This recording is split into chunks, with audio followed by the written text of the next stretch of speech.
Bonsoir.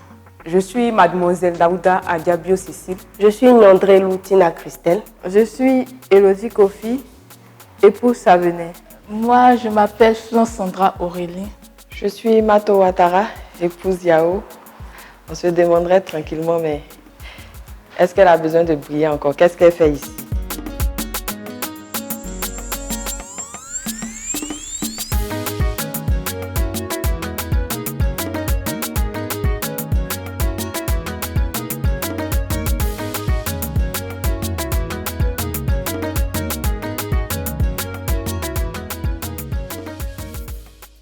Je vous raconte un peu mon histoire. Dès petite, à l'âge de 3 ans, mon père et ma mère se sont séparés. Je ne l'ai pas vraiment senti, comme on peut le dire, mais quand je suis arrivée en classe de CM2, j'ai commencé à sentir l'absence de ma maman, parce que j'étais depuis tout ce temps avec mon papa. Cette histoire, je n'aime pas trop en parler, parce qu'à chaque fois que je parle, mais la première fois que j'ai passé l'examen, et ça n'a pas marché. Je suis allée voir mon papa dans sa chambre. Je lui ai dit, papa, je vais aller chez ma maman. Il s'est senti blessé parce que je suis sa seule fille et son seul enfant. Il m'a dit, donc tu m'abandonnes. Je lui ai dit, non papa, je vais aller chez maman pour pouvoir évoluer, pour pouvoir travailler. Parce qu'avec toi, tu me prends toujours comme un bébé. Comme si c'est maintenant j'avais 1 an. Que tu m'aimes trop. Je vais aller chez maman. C'est comme ça que je suis allée chez ma maman. Arrivé en 3e, je suis restée chez ma maman jusqu'en classe de 3e. J'ai dit à ma maman que si j'avais le bac, je ne voudrais pas passer un concours. Je voudrais travailler pour moi. Elle m'a dit, tu voudrais faire quoi? J'ai dit, être pilote. Elle dit, tu aimes trop faire des trucs des petits garçons. Cherche un boulot de fille. Je dis, d'accord. En 3e, j'ai passé le concours de hôtesse de lait. Quand elle a appris ça, elle n'était pas contente. Donc ça fait que je n'ai pas continué. J'ai continué jusqu'en terminale. J'ai eu le bac. Je suis allée dans une école, j'ai choisi l'informatique. J'avais choisi l'architecture. Ils m'ont dit non, qu'ici on fait seulement que génie civil. On ne fait pas option truc. Donc je suis partie, j'ai pris l'option informatique.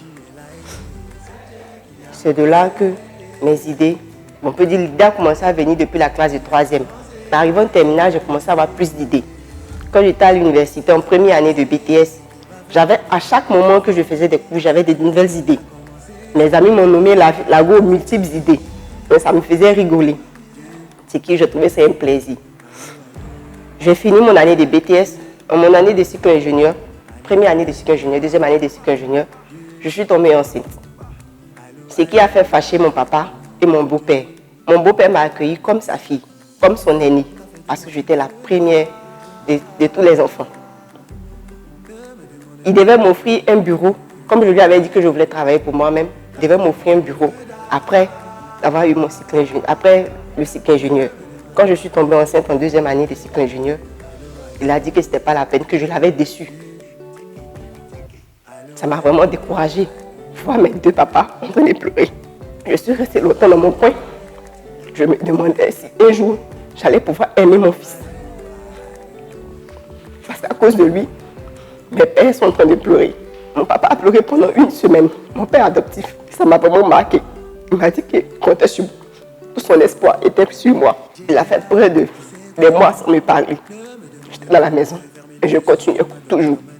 Puis ça, c'est que j'accouche. Quand il arrivait à l'hôpital pour voir mon enfant, j'étais vraiment contente. Après ça, c'est lui qui prenait mon fils comme pas comme son petit-fils, comme son enfant, comme son bébé. Mon père aussi était là le jour de ma sortie de maternité. Tout le monde était présent. J'ai vu qu'ils étaient heureux. Je leur ai dit que je veux aller de l'avant. Je veux évoluer. Je vais toujours continuer mes rêves. Jusqu'à présent, ils me font les reproches. Tu n'as pas encore terminé ton année. Tu n'as pas encore soutenu. Tu n'es pas encore ingénieur. Nous, on voudrait que tu sois docteur en informatique. Tu ne l'as pas encore fait. Tous les jours, on me le rappelle. Que pourquoi je laisse mes études et je fais de l'entrepreneuriat. J'ai beaucoup d'idées. Comme les gens m'ont nommé la fille aux multiples idées. Je n'arrive pas vraiment à développer ces idées-là. J'ai des idées, oui, je commence avec, mais ça ne me permet pas de me développer, de m'ouvrir. Je suis toujours enfermée.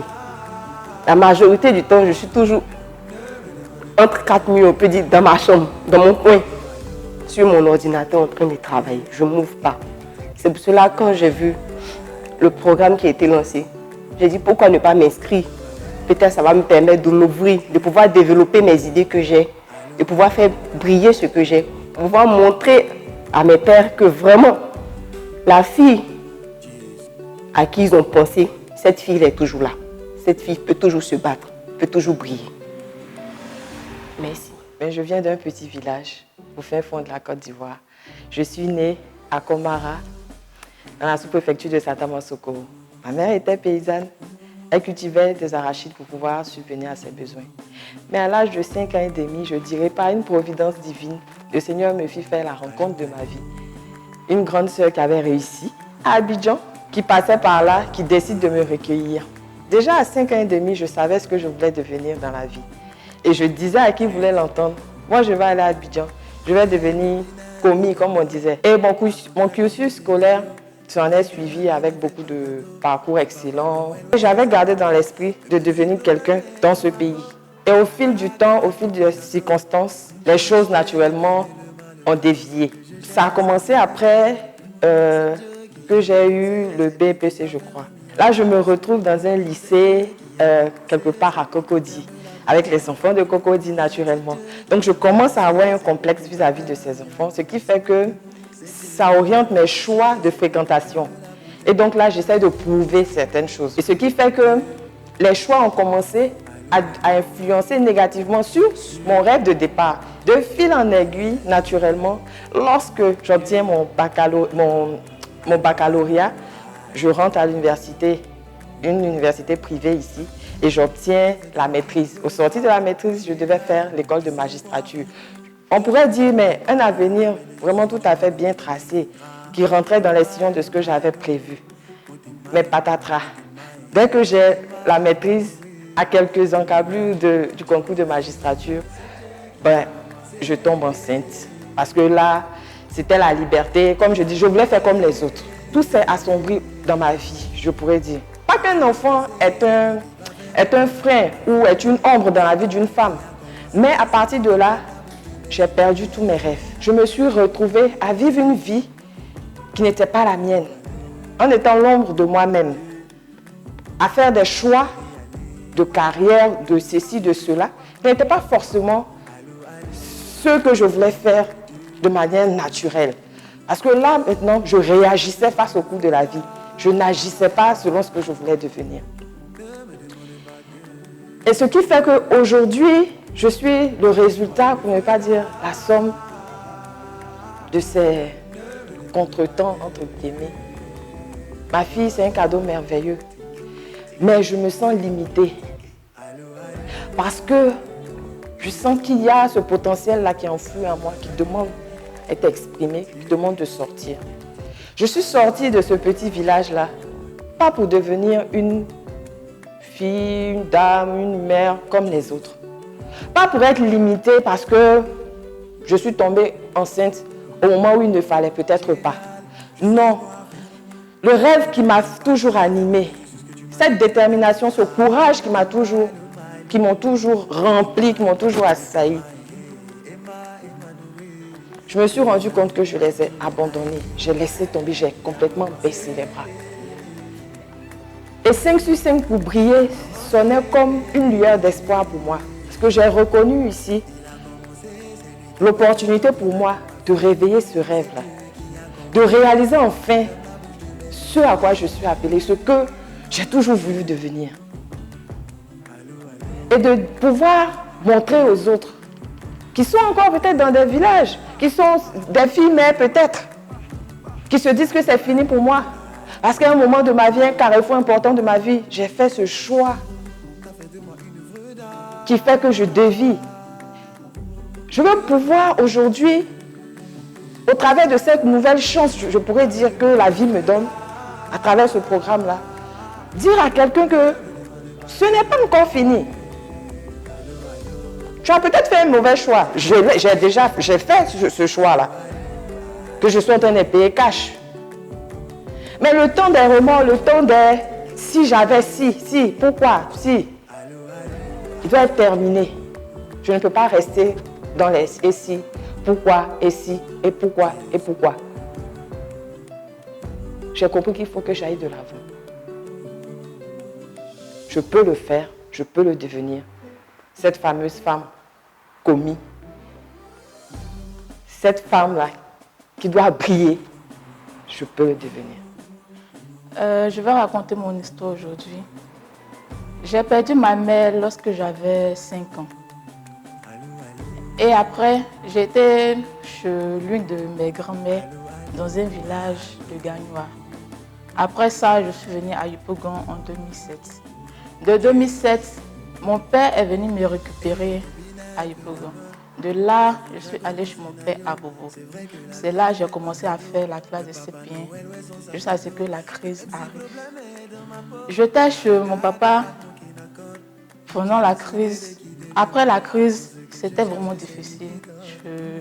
Mon père ainsi que sa femme, il y avait tout le temps des conflits entre eux.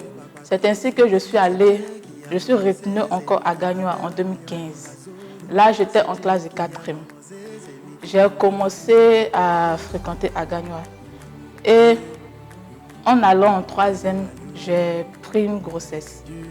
C'est là que j'ai arrêté les cours parce que je ne voulais pas aller à l'école encore après l'accouchement parce que j'avais honte d'aller toujours à l'école. Avant que je ne quitte l'école, je rêvais toujours d'être avocate ou soit être une transitaire. Mais mon rêve s'est arrêté lorsque j'ai appris la grossesse. J'avais honte d'aller à l'école. Quand je vois les gens aller à l'école, j'avais envie d'aller, mais j'avais tout le temps honte. Parce que je me suis toujours promis de ne jamais redoubler une classe. Mais je me disais, après la grossesse, encore aller m'asseoir au milieu de mes amis qui sont en 3e, ça faisait toujours honte. Donc je ne suis pas partie. J'étais là, toujours renfermée en moi. Je ne pouvais pas dire ce que je ressentais. Parce que j'avais tout le temps honte. Même quand mes amis parlent des choses de fait, je suis toujours là. Honte, tout le temps renfermée en moi, même avec ma famille. Mon rêve s'est brisé lorsque j'ai pris la grossesse.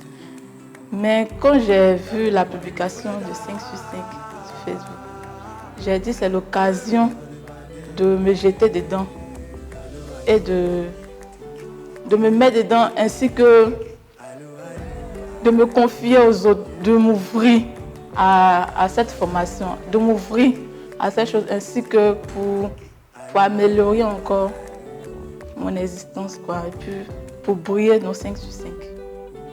Il m'est arrivé de traverser certaines situations vraiment gênantes ou difficiles. Je me suis retrouvée une fois dans un restaurant avec des amis en train d'échanger, de bavarder. Et de façon inattendue, il y a une personne qui m'indexe et qui dit mais pourquoi toi tu aimes vraiment être ainsi? Mais pourquoi tu n'aimes pas, je sais pas, t'embellir davantage? Pourquoi tu es comme ça? Mais pourquoi de façon simple ou de façon terre à terre, tu te comporter comme des vieilles personnes? Donc, quand j'ai entendu ces paroles, je n'ai pas pu réagir sur le champ. Pourquoi? Parce que je suis de nature très timide et puis je ne m'attendais pas à ça. Je ne m'attendais vraiment pas à ce qu'on me dise ça. Donc, j'ai fait semblant de ne pas avoir entendu tout ça et j'ai continué la soirée, mais dans le silence calmement. Et quand je me suis retrouvée seule à la maison, seule dans la chambre, je revois le film. Et puis bon, je n'ai pas eu les mots pour me défendre. Donc voilà, en larmes, en train de pleurer. Je me dis, mais pourquoi? Pourquoi est-ce qu'on me traite comme ça sans réellement connaître mes choix personnels? Et puis, il est arrivé encore une seconde fois où j'ai reçu un message venant d'une personne aussi proche qui prenait plaisir à me dénigrer ou à m'injurier. J'ai pas encore pu réagir et comme à mon habitude, je me suis confondue encore en larmes. Et puis bon, au fond, tu te dis un jour, bon, il faut que ça s'arrête parce qu'au fond, tu sais que tu es une bonne personne, tu es une merveilleuse personne. Si certaines personnes ne trouvent pas en toi certaines qualités ou te jugent mal, il ne faudrait pas que ça puisse réellement empiéter sur ta vie. Donc, je te dis stop, c'est bon, il faut que ça s'arrête, il faut que vraiment j'apprenne à changer cela en moi, à ne pas permettre qu'une tierce personne puisse porter atteinte à ma personne, à mon être intérieur, puisqu'au fond, tu te rends compte que tu es une personne vraiment sensible. Donc, comment faire? Que faire pour te mettre peut-être des barrières ou bien pour pouvoir mieux réagir face à ce genre de trucs? C'est dans cette optique que j'ai décidé vraiment de changer, de montrer peut-être encore plus la meilleure version de moi. Parce que je ne dirais pas que encore plus la meilleure version de moi, changer ces lacunes, les transformer en des forces, ne plus subir, mais plutôt essayer de me relever, transformer ces lacunes en force pour essayer de me relever. Et puis, parce que pour moi, les violences faites aux femmes ne sont pas forcément physiques, elles sont aussi verbales, elles sont aussi verbales. Blesser une femme, blesser une personne de façon intérieure, c'est aussi grave que de porter la main à une femme. Parce que c'est la même réaction à la fin. Elles sont toutes blessées, elles ont toutes des séquelles. Donc comment faire pour pouvoir ne plus subir ce genre de violence également. Donc c'est l'une des raisons principales pour laquelle j'ai décidé d'opter pour ce programme. Transformer cette faiblesse en force et puis essayer pourquoi pas d'aider des femmes qui peut-être souffrent de cela, mais qui restent dans le silence, qui sont aussi timides, qui sont toujours obligées de porter ce lourd fardeau et puis être dans la société. Voilà un peu pourquoi j'ai décidé d'opter. Alors, je vivais avec ma maman, qui était une mère célibataire avec plusieurs enfants de pères différents. Et dans le village, ma maman était traitée de tous les noms. On n'avait pas à manger. On ne partait pas à l'école et on n'avait rien. On n'avait ni chaussures ni vêtements. C'est nous qui faisions la babysitter pour pouvoir apporter de la nourriture à la maison. Ma maman faisait des contrats dans les champs des autres pour avoir mangé. Donc très tôt, elle a commencé à faire son champ. Et après, j'étais là, je voyais la situation de ma maman avec mes frères. J'étais en petite, mais j'avais conscience que tous les autres au village, ils avaient leur papa. Ils avaient des maisons, ils avaient des nouveaux vêtements, mais nous, on n'avait rien. Et ça me peinait beaucoup. Et un soir, il y a une soeur qui était venue, elle résidait à Abidjan, elle est venue. Elle m'a dit, Bio, que je vais t'envoyer à Abidjan, tu vas aller travailler, que ça paye bien, que tu pourras peut-être aider ta maman. Je lui ai demandé, est-ce que je pourrais construire une maison pour donner à ma maman si je vais travailler comme une servante? Elle m'a répondu oui.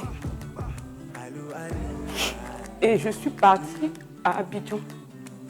Arrivée à Abidjan, on m'avait envoyée dans une cour où je devais faire la babysitter, mais la dame a dit que j'étais trop petite pour ce travail. Alors elle m'a renvoyée. Et après, j'étais dans une école primaire. Je vendais, il y a des petits escargots, je ne sais pas comment on les appelle, on met sur les brindilles là. Je vendais là devant une école. J'aimais aller à l'école, mais je n'avais pas la chance de pouvoir aller à l'école. Alors, une année, j'ai fait presque 1 an en tant que servante. Ma grande soeur qui m'a envoyée là-bas, elle m'a abandonnée dans les bras de son mari parce qu'ils étaient séparés. 1 an après, le monsieur m'a renvoyée au village auprès de ma maman. Et notre grande soeur est née, elle avait commencé à avoir un petit job. Elle est revenue au village et elle m'a fait asseoir, elle m'a demandé, Bio, tu es ici, bientôt tu seras une jeune fille. Est-ce que tu veux aller à l'école ou bien tu veux que je t'envoie en ville pour que tu t'occupes de mes enfants? Je lui ai dit, mais est-ce que si je m'occupe des enfants, est-ce que ça peut me permettre demain d'avoir un travail, peut-être même construire une maison à maman? Elle dit non. Donc tu préfères quoi? Il dit, je vais choisir d'aller à l'école. C'est comme ça que j'ai été à l'école. Mes amis étaient déjà au CE1 quand je faisais le CP1. On se moquait constamment, on m'avait surnommé la maîtresse dans le temps. Mais je bossais et j'étais toujours major de ma classe. Jusqu'au CM2, tout le monde était vraiment fier de moi. Je suis sortie de là, j'étais à Divo et après je suis venue à Abidjan. Je vivais encore chez ma grande soeur avec mon beau-frère, ils étaient très gentils avec moi. Et après le bac, ma grande soeur, il n'avait plus les moyens pour que je poursuive pour faire les études supérieures. Et je voulais coûte que coûte faire les études supérieures parce que si je me limitais au bac, peut-être que je n'allais pas pouvoir aller loin, avoir de plus bonnes opportunités. J'ai été au département de philosophie. Je me rappelle le premier jour que j'ai mis les pieds, franchi les pieds de l'université. J'ai levé la tête au ciel et puis j'ai dit, Seigneur, peut-être que je suis même la première fille de mon village à avoir franchi le seuil de l'université. Parce que je sorte d'ici avec minimum un bac plus 5 pour que les enfants de pauvres qui sont au village, les enfants qui n'ont pas de papa, les enfants qui sont issus de familles vraiment très pauvres, puissent dire que Bio, qui est la fille de maman Adiakouma, a réussi à aller à l'université. Nous aussi, on peut y aller. Donc, ça a été vraiment ma détermination. À l'université, c'était vraiment catastrophique. Et c'est là même que j'ai perdu ma forme parce que je n'étais pas mince. Voilà, donc, quand on disait qu'il y avait un exposé, j'étais toujours la première à vouloir qu'on finisse parce que moi, il y avait eu un objectif vraiment que j'avais mis dans ma tête. Je n'avais pas à manger. Souvent, quand je prends le bus, on me dépose au sable, je marche jusqu'à Poila Nyongo. Ma grande soeur était une femme, elle s'occupait de moi, je ne voulais pas aussi tout le temps lui mettre des charges. Vers la fin, j'ai commencé à développer, j'ai dit, qu'est-ce que je peux faire? J'ai commencé à donner des cours à domicile. J'ai fait ça, j'ai eu le master. Et après, je me suis retrouvée, je n'ai pas de travail. Et c'est comme si mon rêve était en train de se briser. J'ai dit, mais Seigneur, je viens d'une famille pauvre. Tu m'as dit que si je partais à l'école, que je me concentrais, que je laissais tout ce qui est mode et tout. Et peut-être qu'après le master, j'allais avoir un travail. Mais j'ai le master, je n'ai pas de travail, je ne fais rien. Je suis là, je n'ai nulle part où aller. Qu'est-ce que je vais faire? Donc, voilà ma situation aujourd'hui. J'espère qu'avec ce programme, ça me permet de vraiment réaliser mon rêve, celle de ne pas perpétuer la pauvreté dans ma famille. Parce que je vais être celle par laquelle la pauvreté va prendre fin. Ils vont dire à partir de la génération de Bio, il y a ta famille, tout va bien. Ceux qui sont venus après, ils sont à l'aise. C'est mon objectif en venant à ce programme et j'espère qu'au sortir de là, durant ces 5 mois, après les 5 mois, que je vais présenter un autre visage que celui que je présente actuellement. Merci beaucoup. D'accord? 5 sur 5 pour prier. 5 sur 5 pour prier. 5 sur 5 pour prier. Bravo, bravo, bravo.